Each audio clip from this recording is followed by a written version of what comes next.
Welcome to the Leo.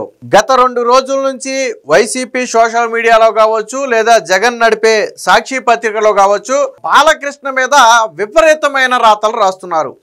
ఏంటి అసలు problem ఏంటంటే మొన్న శాసనసభలు జరిగే సమయంలో ఏదో ఒక వ్యాఖ్య సందర్భంగా ఆ సైకో అనే పదాన్ని జగన్మోహన్ రెడ్డిని ఉద్దేశించి బాలకృష్ణ ఉపయోగించాడు. కాబట్టి ఆ పదం ఉపయోగించడం అత్యంత తప్పు. కాబట్టి బాలకృష్ణ మీద వెంటనే చర్యలు తీసుకోవాలి, బాలకృష్ణ బహిరంగ క్షమాపణ చెప్పాలి, బాలకృష్ణ ఇది బాలకృష్ణ అదని చెప్పి చాలా మంది రకరకాలుగా మాట్లాడుతున్నారు. పాపం వైసీపీలో మరి అధిష్టానం నుంచి స్క్రిప్ట్ ఇచ్చారేమో కానీ ఆయన బెంగళూరు ప్యాలెస్ లో పడుకున్నా కానీ ఇక్కడ అందరూ మీడియా ముందుకు వచ్చి మాట్లాడుతున్నారు. అయితే సైకో అనే పదం తప్పు అయితే బాలకృష్ణ నిజంగా క్షమాపణ చెప్పాలి అనేది మీ డిమాండ్ అయితే ముందు జగన్మోహన్ రెడ్డి క్షమాపణ చెప్పాలి. బాలకృష్ణకి ముందు జగన్మోహన్ రెడ్డి బాలకృష్ణకి క్షమాపణ చెప్పాలి. ఎందుకనంటే ముందు బాలకృష్ణను సైకో అన్నది జగన్మోహన్ రెడ్డి, వైఎస్ఆర్సీపీ పార్టీనే బాలకృష్ణ సైకో అంది. దానికి ఖచ్చితంగా క్షమాపణ చెప్పాలి. ఒకవేళ పదం తప్పంటే మిమ్మల్ని తప్పన్నప్పుడు మీరన్నప్పుడు తప్పే కదా. ఇప్పుడు బాలకృష్ణ క్షమాపణ చెప్పాలి అంటే మీ జగన్మోహన్ రెడ్డికి క్షమాపణ చెప్పాలిగా. ఎస్ చెప్పిద్దాం బాలకృష్ణతో. ముందు జగన్మోహన్ రెడ్డి బాలకృష్ణకి క్షమాపణ చెప్తే అప్పుడు బాలకృష్ణతో జగన్మోహన్ రెడ్డికి క్షమాపణ చెప్పిద్దాం. మళ్ళీ ఎక్కడన్నారో తెలుసా, అదే అసెంబ్లీలో ఉన్న సమయంలో బాలకృష్ణ మీద సైకో అనే పదాన్ని ఉపయోగించారు. వైసీపీ సోషల్ మీడియా అంతా ఉపయోగించింది. వైసీపీ పార్టీ అధికారిక పేజీలో బాలకృష్ణను స్వయంగా సైకో బాలయ్య అని రాశారు. మరి అది తప్పు అయితే ఇదిలా ఉద్దేశ జగన్మోహన్ రెడ్డి ఈ రోజు నీతులు చెప్పే నీ సాక్షి పత్రిక ఆ రోజు కళ్ళు కనపడలేదా? ఆ రోజు సైకో అన్నప్పుడు మీరు ఖండించాలి కదా. ఒక శాసనసభ్యుడు కదా ఆ రోజు ఆయన. మరి ఒక శాసనసభ్యుడిని సైకో అనడం తప్పు అని చెప్పి నీ పేపర్లో రాసావా? ఈ రోజు మాజీ ముఖ్యమంత్రిని సైకో అనడం తప్పు అయితే బాలకృష్ణ ఆ రోజు ఎమ్మెల్యే, ఈ రోజు ఎమ్మెల్యే. ఈ రోజు జగన్మోహన్ రెడ్డి తోప. జగన్మోహన్ రెడ్డి ఎమ్మెల్యేనే కదా. జగన్మోహన్ రెడ్డి ఈ రోజు ఏంటి ఎమ్మెల్యేనే కదా, పులివెందులు ఎమ్మెల్యేనే కదా, ప్రతిపక్ష హోదా కూడా లేదు కదా. మరి ఏ రకంగా తప్పు అయింది అంటే మనం చేస్తేనేమో సంసారం, ఎదుటివారు చేస్తే మాత్రం అది వ్యభిచారం అని చెప్పి గోల పెట్టాలి. ఇంత కూడా ఇంగిత జ్ఞానం లేకుండా మాట్లాడతారు. బాలకృష్ణ మీద ఎన్నెన్ని మాటలు మాట్లాడారు, ఏమి రాశారు? అప్పుడు మీ వైసీపీ పార్టీ అఫీషియల్లో ఏం వేశారు చూడండి ఒకసారి. ఇది వైఎస్ఆర్సీపీ అఫీషియల్ పేజ్లో వేసింది, ఒకసారి చూడండి. ఇది ఎప్పుడు వేశారు అంటే 2023 సెప్టెంబర్ 22వ తేదీన ఉదయం 11:30 గంటల సభలో వేశారు. యాక్చువల్ అప్పుడు కూడా అసెంబ్లీ సమావేశాలు జరుగుతున్నాయి. అప్పుడు జగన్మోహన్ రెడ్డి ముఖ్యమంత్రిగా ఉన్నాడు. చంద్రబాబు గారు అరెస్ట్ అయ్యి జైల్లో ఉన్నటువంటి సందర్భం అది. సో ఆ సందర్భంలో అరెస్ట్ అయిన సందర్భంలో ఇక్కడ చూడండి ఏం రాశారో చూడండి ఒకసారి. ఇక్కడ బావ అరెస్టుతో సభలో సైకో బాలయ్య వింత ప్రవర్తన. సైకో బాలయ్య అని రాసింది ఎవరు? అక్కడ బాలకృష్ణ సైకో అన్నాడు తప్ప జగన్మోహన్ రెడ్డి అనో లేకపోతే ఇంకొక వ్యక్తి అనో ఎక్కడ పేరు చెప్పలా. ఆ పేరుని మీరు అతికించుకున్నారు. ఓకే, మీ ఇష్టం. ఆ సందర్భంలో జగన్మోహన్ రెడ్డి పేరే వస్తుంది కాబట్టి మేము అతికించుకున్నామంటే అతికించుకోవచ్చు, ఓకే, తప్పులేదు. మరి ఇక్కడ స్వయంగా సైకో బాలయ్య అని చెప్పి వైఎస్ఆర్సీపీ అఫీషియల్ పేజ్లో వేశారు కదా. ఈ రోజు ఎవరో నేను చూసా, బాలకృష్ణ చొప్పుతో కొట్టాలి దాంతో కొట్టాలన్నారు. మరి వీడిని దేంతో కొట్టాలి? ఈ పేజీ అడ్మిన్ దేంతో కొట్టాలి? ఆ రోజు దీన్ని ప్రోత్సహించిన జగన్మోహన్ రెడ్డిని దేంతో కొట్టాలి? వైఎస్ఆర్సీపీ అఫీషియల్ పేజీలో వేస్తే జగన్మోహన్ రెడ్డి బాధ్యుడే కదా. మరి దేంతో కొడదాం? బాలకృష్ణ చొప్పుతో కొడితే జగన్మోహన్ రెడ్డిని దేంతో కొడదాం? నేను మళ్ళీ చెప్తున్నా, బాలకృష్ణ సైకో అనే పదం మాత్రమే వాడాడు తప్ప అది ఎవరు అనేది ఎక్కడా చెప్పలా. బాలకృష్ణ ఎక్కడా చెప్పలా. సైకో అని చెప్పి జగన్ అనే పేరు వాడాడేమన్నా? వాడలేదు కదా. నువ్వు ఇక్కడ ఏం వాడావు? నువ్వు సైకో బాలయ్య అనే పదం వాడావు. నువ్వు వాడిన పదమే కదా బాలకృష్ణ చెప్పింది కూడా. నువ్వు వాడిన పదమే కదా బాలకృష్ణ చెప్పింది. నువ్వేం రాసావు చూడు ఇక్కడ. శాసనసభలో టీడీపీ సైకోలు అంట. నువ్వు ఎంటైర్ టీడీపీకి చెందిన శాసన సభ్యులందరినీ సైకోలు అన్నావు. నువ్వు టీడీపీకి చెందిన శాసనసభ్యులందరినీ సైకోలు అన్నావు. మరి ఇప్పుడు బహిరంగ క్షమాపణ ఎవరు చెప్పాలి చెప్పు? బాలకృష్ణ చెప్పాలా, జగన్మోహన్ రెడ్డి చెప్పాలా బహిరంగ క్షమాపణ? నువ్వు ఆ రోజు టీడీపీ శాసనసభ్యులందరినీ కూడా నువ్వు సైకోలు అన్నావు. నువ్వు అసెంబ్లీలో నువ్వు వాడిన పదమే కదా ఇది. ఏం రాశావు ఇంకా? చంద్రబాబు అవినీతిపై చర్చ జరగకుండా అడ్డుకున్న టీడీపీ నేతలు సభా సాంప్రదాయాలకు మెంటల్ బాలయ్య తిలోదకాలు. మరి ఏం చేద్దాం చెప్పు? మెంటల్ బాలయ్య అని అన్నది ఎవడు? ఆ రోజు మెంటల్ బాలయ్య అన్నది ఎవడు?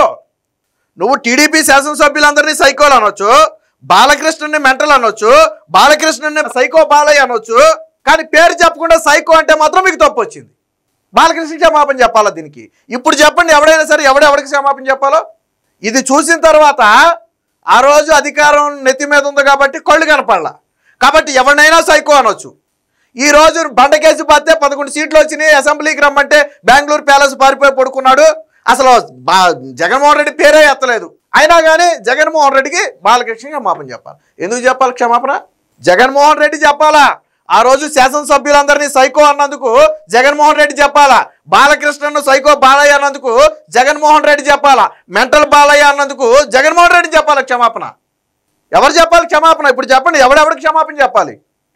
పేరు చెప్పకుండా సైకో అన్న బాలయ్య చెప్పాలా, స్వయంగా బాలకృష్ణ పేరు చెప్పి సైకో అన్న మీరు క్షమాపణ చెప్పాలా?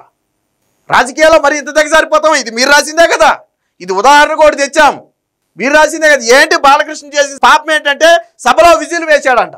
బాలకృష్ణ సభలో విజిల్ వేసాడంట. సభలో విజిల్ వేస్తే ఒకవేళ సభా సంప్రదాయాలు కాకపోతే చైర్మన్ అనే ఒక వ్యక్తి ఉన్నాడు కదా, స్పీకర్ అనే ఒక వ్యక్తి ఉన్నాడు కదా, ఆ స్పీకర్ అనే వ్యక్తి చర్యలు తీసుకుంటాడు కదా సభా సంప్రదాయాలకు వ్యతిరేకమైతే. అంటే బాలకృష్ణ సభలో విజిల్ వేశాడని చెప్పి మీరు సైకో బాలయ్య, మెంటల్ బాలయ్య, లేకపోతే టీడీపీ సభ్యులందరూ సైకోలు అని రాస్తారా? మీరు రాస్తారా? పైగా ఏం రాసావు ఇక్కడ, బావ అరెస్టుతో సైకో బాలయ్య వింత ప్రవర్తన అంట. అంటే దీని అర్థం ఏంటి? దీని అర్థం ఏంటి అంటే మీరు చేసేవన్నీ కూడా సంసారాలా, ఎదుటి వ్యక్తి చేస్తే వ్యభిచారమా? అసలు బాలకృష్ణ ఎక్కడైనా జగన్మోహన్ రెడ్డి పేరు వాడాడా? నేను ఇప్పుడు స్టిల్ అడుగుతున్నా. సభలో ఎక్కడైనా సరే సైకో జగన్ అని జగన్ అనే పేరు ఎక్కడైనా వాడాడా? ఆ సైకో అన్నాడు. ఆ గుమ్మడికాయల దొంగ ఎవరంటే మీరు భుజాలు తడుముకోవడం ఎందుకు దానికి? గుమ్మడికాయల దొంగ ఎవరంటే మీరు భుజాలు తడుముకోవడం దానికి? పేరు ఎత్తలేదే, కానీ మీరు పేరు ఎత్తారే. సిగ్గు శరం ఉండాలా? ముందు బాలకృష్ణను అవమానించింది మీరు, కానీ ఆ రోజు ఏ రోజు బాలకృష్ణ దీన్ని రాద్ధాంతం చేసి జగన్మోహన్ రెడ్డి వచ్చి నాకు క్షమాపణ చెప్పాలనేదే. ఎందుకని నా ఏకముఖతో సమానం అనుకున్నాడు, వదిలేశాడు. బాలకృష్ణ స్టైల్ అదే కదా. కానీ ఈరోజు బాలకృష్ణ వచ్చి క్షమాపణ చెప్పాలంటే ఎందుకు పేరు పెట్టి పిలిచాడు? ఏమన్నా జగన్మోహన్ రెడ్డిని పిలవలేదు కదా, జగన్మోహన్ రెడ్డిని పేరు పెట్టి పిలవలేదు కదా. మీరు అన్వయించుకున్నారు ఆ పదాన్ని. ఆ రోజు మీరు మాట్లాడవచ్చు, ఈరోజు మాట్లాడకూడదు. అరే 2 రోజుల నుంచి ఎంత చూడు జగన్మోహన్ రెడ్డి క్షమాపణ చెప్పాలి, క్షమాపణ చెప్పాలి, క్షమాపణ చెప్పాలి. సాక్షి నిండా డిబేట్లు అయ్యే. ఆ డిబేట్లోకి వచ్చి మాట్లాడతారు పెద్ద పెద్ద మేధావులు ముసుగేసుకుని వచ్చి మాట్లాడతారు వాళ్ళు. మరి ఆ రోజు నోట్లో ఏం పెట్టుకున్నారు? ఆ రోజు కళ్ళు కనపడలేదా? బాలకృష్ణ పేరు పెట్టి మెంటల్ బాలయ్య అన్నప్పుడు, సైకో బాలయ్య అన్నప్పుడు కళ్ళు కనపడలేదని నేను అడుగుతున్నా. ఒక శాసనసభ్యుడిని మీరు సైకో అని ఎలా అంటారని ఆ రోజు నిలదీయొచ్చు కదా. ఒక శాసనసభ్యుడిని మెంటల్ అని మీరు ఎలా అంటారని నిలదీయొచ్చు కదా. ఆ రోజు మీ నోళ్ళు మోగలిపోయినాయా? ఈరోజు బాలకృష్ణ మీద పడుతున్నారు వచ్చి. బాలకృష్ణ ఏదైనా ముక్కుసూటిగానే ఉంటాడు, వాస్తవానికి బాలకృష్ణ పేరు చెప్పలా. సరే పదం తప్పే అనుకుందాం, మీరు అన్నట్టే క్షమాపణ చెప్పాలి అనుకుందాం. జగన్మోహన్ రెడ్డిని వచ్చి ముందు బాలకృష్ణకి క్షమాపణ చెప్పమనండి. క్షమాపణ ముందు జగన్మోహన్ రెడ్డే చెప్పాలి. ఆయన పేరు కూడా రాశారు అక్కడ. ఏదైనా తెగేదాకా లాగకూడదు, కానీ వైసీపీ పార్టీ ప్రతిదీ తెగేదాకా లాగుతుంది. సరే అన్నాడు, దానికి సభలో ఏదన్నా ఉంటే మీరు అడగండి, తప్పులేదు. సభాధ్యక్షుడికి ఒక నోటీస్ ఇవ్వండి, ఆ పదాన్ని తొలగించమని అడగండి, లేదా రూల్స్ ప్రకారం ఏదైనా అగెన్స్ట్ అయితే చర్యలు తీసుకోమని అడగండి. అదొక ఇది. మీరు బయటకు వచ్చేసి సాక్షిలో లైవ్లు పెడతారు, సాక్షిలో రాస్తారు, డిబేట్లు పెడతారు, లేకపోతే బాలకృష్ణ చరిత్ర అంతా చదువుకుంటూ వస్తారు. మీకు లేవో చరిత్రలో వివేకానంద రెడ్డి హత్య కేసు దగ్గర మొదలు పెడితే, భారతీ రెడ్డికి జగన్మోహన్ రెడ్డికి నోటీసులు ఇవ్వడం దగ్గర మొదలు పెడితే మీకు లేవో చరిత్రలో. తవితే ఎవరి చరిత్ర అయినా బయటకు వస్తుంది. కాబట్టి ఎప్పటికైనా బాలకృష్ణ క్షమాపణ చెప్పాలి అని మాట్లాడే ఎవడైనా సరే ముందు దీనికి క్షమాపణ చెప్పాలి. ఏ గొట్టంగాడైనా సరే ముందు బాలకృష్ణను అన్నందుకు క్షమాపణ చెప్పాలి. జగన్మోహన్ రెడ్డి మొదటి క్షమాపణ చెప్పాలి. బాలకృష్ణ చెప్పాల్సిన పనేలే. ఆయన ఎక్కడ జగన్మోహన్ రెడ్డి పేరే చెప్పలా. అది మీరు అన్వయించుకున్నారు, అది మీరు సంకలు గుద్దుకుంటున్నారు గుమ్మలకాయ దొంగ ఎవరంటే. కాబట్టి మళ్ళీ చెప్తున్నాం, మీరు చేసింది తప్పు అయితే బాలకృష్ణ చేసింది కూడా తప్పు అనుకుందాం. జగన్మోహన్ రెడ్డి క్షమాపణ చెప్తే అప్పుడు బాలకృష్ణను క్షమాపణ చెప్పమని అడిగే హక్కు మీకు ఉంటుంది. ఆయన చెప్తారో లేదో తర్వాత సంగతి. మీలాగా ఆ రోజు బాలకృష్ణ దీన్నేం రాద్ధాంతం చేయలే. ఆ రోజేమీ బాలకృష్ణ వచ్చి జగన్ క్షమాపణ చెప్పాలని అడగలా. కానీ ఈరోజు మీరు బరిదెగించి దీని మీద డిబేట్లు పెట్టి మరి ఆ బాలకృష్ణ పరువు తీసే విధంగా ప్రయత్నిస్తున్నారు. అలాంటి వాడు ఎవడైనా సరే ముందు దీనికి క్షమాపణ చెప్పాలా. Please subscribe to Leo news for more videos.